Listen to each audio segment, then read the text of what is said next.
Dubai real estate में जब भी आप प्रॉपर्टी परचेज करने आते हो तो आपको एक चीज चूज करनी होती है जिसको बोलते हैं पेमेंट प्लान। और आप आजकल वीडियोस में देखते होंगे कि कई तरीके के पेमेंट प्लान अवेलेबल है। कोई 1% पेमेंट प्लान है, कोई पोस्ट हैंडओवर पेमेंट प्लान है, किसी में आपको लोन अच्छा मिल जाता है, किसी में फ्लिप अच्छा हो जाता है। तो आपको बहुत ज्यादा ध्यान देने की जरूरत है कि आप जिस प्रॉपर्टी को ले रहे हो और जिस पर्पज से ले रहे हो उस पर्पज के लिए कौन सा पेमेंट प्लान बेस्ट रहेगा आपकी इन्वेस्टमेंट को फ्रूटफुल बनाने के लिए। अब पेमेंट प्लान और मॉर्गेज या बैंक लोन ये बिल्कुल अलग चीज है। इस पेमेंट प्लान का बैंक से कोई भी कनेक्शन नहीं होता है। तो अगर आपको पेमेंट प्लान मिल रहा है डेवलपर से तो इसका ये मतलब है कि डेवलपर अपनी तरफ से आपको एक फ्लेक्सिबिलिटी दे रहा है प्रॉपर्टी के प्राइस को पे करने के लिए। उसमें बैंक की इन्वॉल्वमेंट की जरूरत नहीं होती है, ना आपकी सैलरी और बिजनेस का कोई भी इन्वॉल्वमेंट रहता है। तो अगर मैं 1 करोड़ की प्रॉपर्टी ले रहा हूं और उस पर डेवलपर मुझे पेमेंट प्लान दे रहा है तो वो हर किसी को मिलेगा, नो मैटर कि मैं रेसिडेंट हूं, नॉन रेसिडेंट हूं, इंटरनेशनल बायर हूं, सैलरीड हूं, बिजनेस ओनर हूं, कोई फर्क नहीं पड़ता। हर पर्सन को वो पेमेंट प्लान मिलता है एंड उस पर कोई भी इंटरेस्ट नहीं चार्ज किया जाता। तो इसको बैंक, मॉर्गेज या होम लोन से कनेक्ट ना करें। पेमेंट प्लान बिल्कुल अलग चीज है।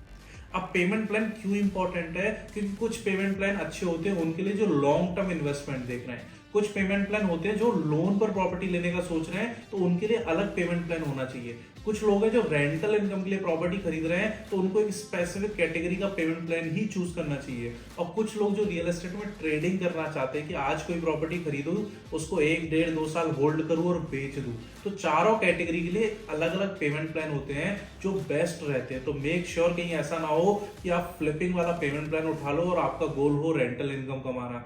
आप वो पेमेंट प्लान उठा लो जो अच्छा है लॉन्ग टर्म इन्वेस्टमेंट के लिए और आपका गोल है रेंटल इनकम। तो ये चारों अलग अलग तरीके के पेमेंट प्लान होते हैं और इनको आपको समझना होता है। ओवरऑल बताऊं तो एक पेमेंट प्लान होता है जिसको नॉर्मली बोलते हैं टिल कंप्लीशन पेमेंट प्लान या टिल हैंडओवर पेमेंट प्लान, और दूसरा होता है जिसको बोलते हैं पोस्ट हैंडओवर पेमेंट प्लान। इन दोनों ही कैटेगरी के अंदर सारे पेमेंट प्लान आते हैं। तो कैटेगरी नंबर 1 को समझ लेते हैं, टिल हैंडओवर पेमेंट प्लान। जैसा नाम नाम से ही आपको समझ में आ रहा होगा कि जब प्रॉपर्टी की चाबी मिलेगी, पेमेंट प्लान आपका तब तक है, उसके बाद नहीं है। यानी अगर आज कोई प्रॉपर्टी आप खरीद रहे हो 2024 में जिसका पोजेशन 2027 में है तो आपको 2027 तक का पेमेंट प्लान मिलेगा। इन पेमेंट प्लान को बोलते हैं टिल हैंडओवर पेमेंट प्लान, जिसका एग्जांपल 1 है। जैसे मैं इसकी बात करूं तो ये एमआर का पेमेंट प्लान है। एमआर साउथ में इन्होंने भी टाउन हाउस लॉन्च किए तो आप देख सकते हो कि डाउन पेमेंट 10% रहती है। तो मोस्ट ऑफ द डेवलपर्स आपसे 10% लेते हैं और 2 महीने के अंदर आपसे 20 ले लेते हैं। यानी पहले महीने आप 10 लोगे, जैसे इसके अंदर आप देखोगे तो अक्टूबर 2024 में 10% देना है और दिसंबर 2024 में 10% देना है। यानी विद इन 60 डेज आपको 20% देना है। कुछ डेवलपर्स आपसे अपफ्रंट 20% ले लेते हैं। तो बात एक ही है कि डाउन पेमेंट के लिए आपको वो भी 30-35 दिन का टाइम देते थे, यहाँ आपको बाय डिफॉल्ट 2 महीने का टाइम वो दे रहे हैं। तो इनिशियल 60 डेज में आपको 20% देना होता है दुबई में जब प्रॉपर्टी परचेज करते हो तब, और इसके साथ आपको 4% भी पे करना होता है। इसके बाद आप देखोगे तो मई 2025 में 10%, अक्टूबर 2025 में 10%, मई में 2026 में 10%, यानी हर 6-6 महीने पर एक 10-10% की इंस्टॉलमेंट आती जा रही है। और जब प्रॉपर्टी का पोजेशन है जो है मार्च 2029 में, उस टाइम पर आपको 20% एक साथ देने हैं। यानी 80% आपने प्रॉपर्टी के पे कर दिए ड्यूरिंग कंस्ट्रक्शन फेज, जिस टाइम पर आपको कोई भी रेंटल इनकम नहीं आ रही है।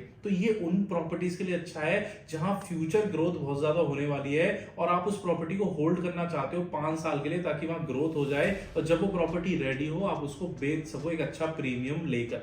तो प्रॉपर्टी का पोजीशन 2029 में, हम 2024 में खरीद रहे हैं, तो टोटल 4.5 साल का टाइम फ्रेम है जिसमें प्रॉपर्टी रेडी भी 4.5 साल बाद होने वाली है। तो ये परफेक्ट एग्जांपल है उन प्रॉपर्टीज के लिए जो डेवलपिंग एरियाज में बन रही हैं, जैसे दुबई साउथ हो गया, आपका दुबई आइलैंड हो गया, आपका मीना राशिद हो गया, दुबई क्रीक हार्बर हो गया। क्योंकि ऐसी लोकेशंस पर डेवलपमेंट होने में ही 4 से 5 साल लगेंगी। तो उससे पहले अगर आपकी प्रॉपर्टी बनके तैयार भी हो जाती है तो आरओआई बहुत कम आएगी और रीसेल में प्रॉपर्टी के जाने के चांसेस बहुत कम हो जाते हैं।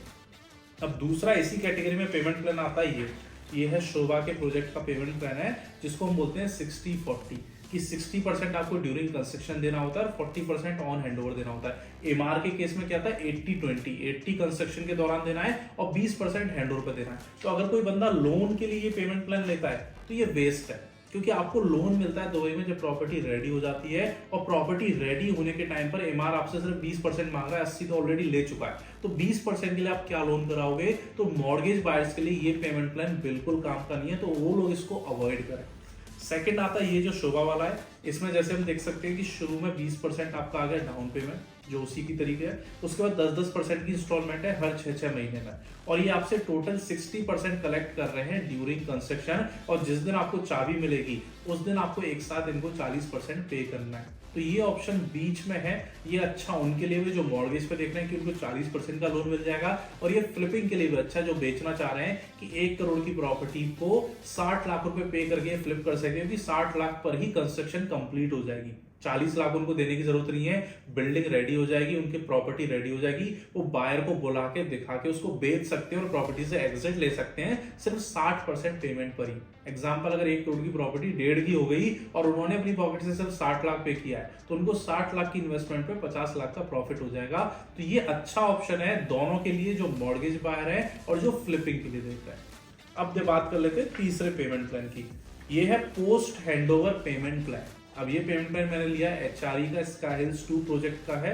अब ये 50-50 है, तो 50% टिल हैंडओवर है और 50% पोस्ट हैंडओवर है। तो ये वाला जो है ये बेस्ट है फ्लिपिंग के लिए और मॉर्गेज के लिए, कि कोई लोन पर प्रॉपर्टी देख रहा है या फिर बेचना चाहता है कि मैं ट्रेडिंग करूंगा, आज खरीदूंगा, 2-2.5 साल बाद मुझे इसको बेच के निकलना है, तो ये परफेक्ट होता है। समझाता हूँ कैसे।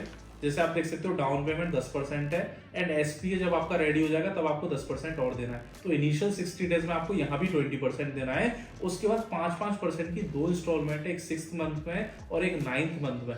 उसके बाद आप देखोगे तो हैंडओवर आ जाता है प्रॉपर्टी का, और तब 20% है। यानी ड्यूरिंग कंस्ट्रक्शन आपने यहाँ सिर्फ 30% पे किया है। अगर 1 करोड़ की प्रॉपर्टी आप ले रहे हो तो ड्यूरिंग कंस्ट्रक्शन आपने सिर्फ 30 लाख रुपए पे किया अपनी पॉकेट से, और 30 लाख पे करने के बाद आप सीधा जब जाओगे तो बिल्डिंग पूरी रेडी होगी, आपका अपार्टमेंट 100% रेडी होगा, बिल्डिंग का कंप्लीशन सर्टिफिकेट आ चुका होगा, आप मूव इन कर सकते हो, ये सारी चीजें कंप्लीट हो चुकी होंगी सिर्फ 30% की पेमेंट पर। अगर आप इस पॉइंट पर उसको बेच पाते हो तो आप बहुत अच्छा प्रॉफिट बनाते हो। एग्जांपल, अगर 1 करोड़ की चीज 1.5 करोड़ की हो गई अंडर कंस्ट्रक्शन से लेके रेडी होने के पीरियड में, तो इमेजिन कि आपने अपनी पॉकेट से दिए 30 लाख रुपए और प्रॉपर्टी पे प्रॉफिट मिला 50 लाख रुपए का, 150% से ज्यादा का आपका प्रॉफिट हो जाता है इस इन्वेस्टमेंट पे, जिसको हम बोलते हैं रिटर्न ऑन इक्विटी, कि इक्विटी हमारी 30 लाख लगी और प्रॉफिट हमारा 50% हो गया। अगर वो 1 करोड़ 30 लाख की भी हो जाती है तो आपका पैसा डबल हो गया, क्योंकि जेब से आपके सिर्फ 30 लाख ही गए थे। तो इसलिए बेस्ट ऑप्शन बन जाता है फ्लिपिंग के लिए। अगर नहीं बिक पाती है तो आप 20% देके चाबी ले सकते हो, क्योंकि हैंडओवर पर सिर्फ 20 देना है, तो आपने 20 लाख रुपए और दे दिए, आपको चाबी मिल गई। अब चांसेस और बढ़ जाएंगे इसको बेचने के, क्योंकि जो बायर है वो आपकी यूनिट के अंदर आके देख सकता है कि क्या साइज है, किस तरीके का फर्नीचर है, किस तरीके का व्यू है, किस तरीके की बिल्डिंग है, जिससे उसको और ज्यादा बिलीव होगा, और ज्यादा ट्रस्ट होगा, और ज्यादा उसको पसंद आएगी चीज है, और वो डिसीजन जल्दी ले पाएगा। तो अगर 50% पर भी बिकता है, तो 1 करोड़ की चीज अगर 1.5 में बिक रही है, लेकिन आपने तो 50 लाख रुपए दिए ना, और आप 50 लाख का मुनाफा ले रहे हो, तो आपको मिलता है 100% का रिटर्न ऑन इक्विटी इस केस के अंदर। तो फ्लिपिंग के लिए आपको ऐसे पेमेंट प्लान देखने हैं जिसमें ड्यूरिंग कंस्ट्रक्शन कम से कम अमाउंट पे करना हो, ताकि अगर आप फ्लिप करो तो आपकी रिटर्न ऑन इक्विटी बहुत हाई हो जाए। अब मॉर्गेज वालों के लिए क्यों अच्छा ऑप्शन है? क्योंकि दुबई के अंदर रूल है कि 20% आपको प्रॉपर्टी का देना होता है मॉर्गेज कराने के लिए, और 80% मॉर्गेज मिल जाता है। तो अगर 1 करोड़ की प्रॉपर्टी है तो 20 लाख रुपए तो आपको देने ही पड़ेंगे, 80 लाख का आपको लोन मिल जाएगा। लेकिन इस केस में आप अंडर कंस्ट्रक्शन प्रॉपर्टी खरीद रहे हो, आपको अच्छी यूनिट मिलेगी, आप अपने हिसाब से फ्लोर व्यू चूज करोगे, और आप 20 की जगह सिर्फ 30% पे कर रहे हो बिल्डर को, 70% का लोन आपको इस प्रॉपर्टी में भी मिल जाएगा, क्योंकि 70% पेमेंट हैंडओवर या हैंडओवर के बाद देनी है आपको। इसलिए परफेक्ट हो जाता है उनके लिए जो अंडर कंस्ट्रक्शन प्रॉपर्टी लेना चाहते हैं, अपनी पसंद की प्रॉपर्टी लेना चाहते हैं, लेकिन लोन पर लेना चाहते हैं। तो 80 की जगह सिर्फ 70% का लोन आपको मिलेगा, 30% पे करना है, लेकिन 30% के लिए आपके पास एक अच्छा टाइम फ्रेम है। जब आप रेडी प्रॉपर्टी खरीदने जाते हो तो आपको 20% एक ही महीने के अंदर अरेंज करना होता है, लेकिन यहां पर 30% के लिए आपको 1 से 1.5 साल का टाइम मिल जाता है। तो ये प्रॉपर्टी परफेक्ट बन जाती है उनके लिए जो लोन पर देख रहे हैं या फिर जो फ्लिपिंग के लिए सोच रहे हैं। अब लास्ट पेमेंट प्लान आता है, ये है, इसको बोलते हैं monthly payment plan. Post handover category के अंदर ही आता है ये, लेकिन इसको मंथली बोलते हैं। और ये उनके लिए बहुत अच्छा है जो सैलरी पर काम करते हैं, जिनकी स्टेबल इनकम है, जो एक फिक्स अमाउंट अपनी सैलरी का हर महीने निकाल के इन्वेस्ट कर सकते हैं, चाहे वो खुद के लिए देख रहे हो, और ये उनके लिए भी अच्छा है जो रेंटल इनकम कमाना चाहते हैं। अब ये आप बात करें तो ये है हमारे डेका डेवलपर का जो इनका प्रोजेक्ट है करजान में। 10% आपको डाउन पेमेंट देनी है और 10% आपको 90 दिन बाद देना है। तो इसमें आपको 60 की जगह 90 दिन मिल रहा है शुरू की पेमेंट्स करने के लिए। तो जो सैलरीड लोग होते हैं उन पे एक साथ बर्डन नहीं आएगा कि शुरू में 20% उनको देने एक साथ। तो उनको 90 दिन का टाइम मिल गया जिसमें टोटल 20% वो पे कर रहा है। उसके बाद उनको 1% पे करना है 30 महीने तक ड्यूरिंग कंस्ट्रक्शन, यानी 30 महीने के बाद बिल्डिंग बनकर रेडी होगी तो बीच में उनको हर महीने सिर्फ 1% पे करना है। तो उनको फिक्स पता है कि अगर मैं 10,000 दिरहम इन्वेस्ट कर सकता हूं अपनी सैलरी में से, तो मैं अगर 1 मिलियन की प्रॉपर्टी लूंगा तो उसका 1% 10,000 दिरहम होगा। तो उनको दिक्कत नहीं होगी, उनको कोई प्रॉब्लम नहीं आएगी, फाइनेंसेस इजीली मैनेज हो जाएंगे। इसलिए परफेक्ट होता है सैलरीड लोगों के लिए कि उनको 1% फिक्स देना है 30 महीने तक ड्यूरिंग कंस्ट्रक्शन और 10% उनको देना है कंप्लीशन पर। तो टोटल अगर आप देखोगे तो 10 और 10 20 शुरू में चला गया, 30% एक एक करके 30 महीने में चला गया, टोटल 50 और 10% चला गया ऑन हैंडओवर। यानी कंप्लीशन तक बिल्डर ने आपसे 60% ले लिया है, लेकिन धीरे धीरे करके लिया है 1% करके, जिसमें आपको दिक्कत नहीं आती है। और कंप्लीशन पर भी आपसे बड़ा अमाउंट नहीं लिया जा रहा है, सिर्फ 10% पे आपको चाबी मिल गई। जो रिमेनिंग 40% है वो आपका 60 महीने में डिवाइड कर दिया है इस पेमेंट प्लान के अकॉर्डिंग। अगर आप देखोगे तो सिर्फ 0.66% आप पे कर रहे हो कंप्लीशन के बाद। 0.66% इंटू 12 अगर मैं करूंगा तो लगभग 8% निकल के आएगा। यानी आज की रेट में आप अपने अपार्टमेंट का जो रेंट दे रहे हो उससे कम आएगी आपकी टोटल ईएमआई पूरे साल की। तो एक तरीके से आप खुद अपनी प्रॉपर्टी में रह रहे हो, लेकिन 5 साल के लिए आपको खुद को रेंट और देना है ताकि आपका जो पेमेंट ड्यू है वो सेटल हो सके। तो एक केस जो अच्छा होता है सैलरीड के लिए, क्योंकि उनको ना लोन लेना पड़ता, ना उनको कोई बल्क पेमेंट करनी पड़ती।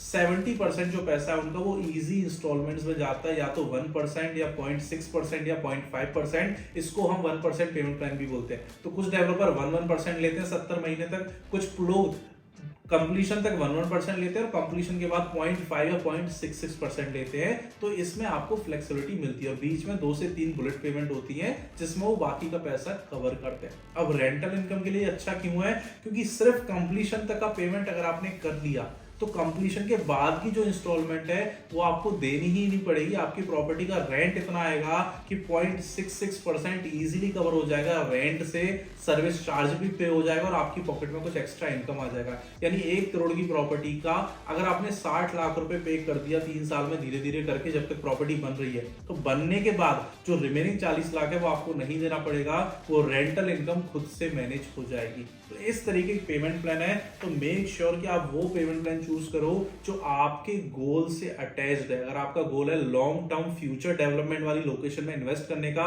तो ऐसा प्रोजेक्ट चूज करो जिसकी डिलीवरी 4-5 साल बाद हो, जिसमें 4-5 साल का आपको पेमेंट प्लान मिल जाए। अगर आपका गोल है कि आपको लोन पर प्रॉपर्टी लेनी है तो वो पेमेंट प्लान चूज करो जिसमें मोस्ट ऑफ द पेमेंट या तो हैंडओवर पर है या हैंडओवर के बाद है, जैसे 30, 70, 40, 60, जिनमें आपको 60 से 70% तक का लोन मिल जाए। और अगर आपका गोल है फ्लिपिंग करने का कि आज मैं कुछ खरीदूं 2 साल बाद बेच दूं, तो वो पेमेंट प्लान बेस्ट होता है जिसमें ड्यूरिंग कंस्ट्रक्शन आप बहुत कम अमाउंट पे करते हो।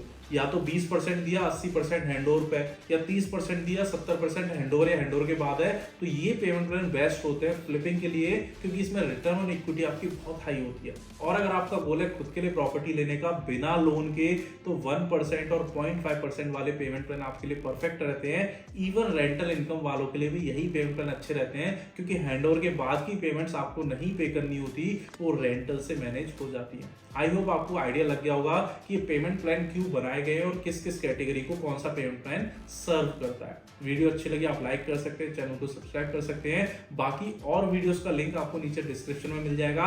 उसके साथ आपको मेरा व्हाट्सएप और इंस्टा का लिंक भी मिल जाएगा, जहां आप मुझसे कनेक्ट करके अपने लिए प्रॉपर्टी अगर आप ढूंढ रहे हैं तो उसके रिगार्डिंग हम डिस्कशन कर सकते हैं। Thank you so much.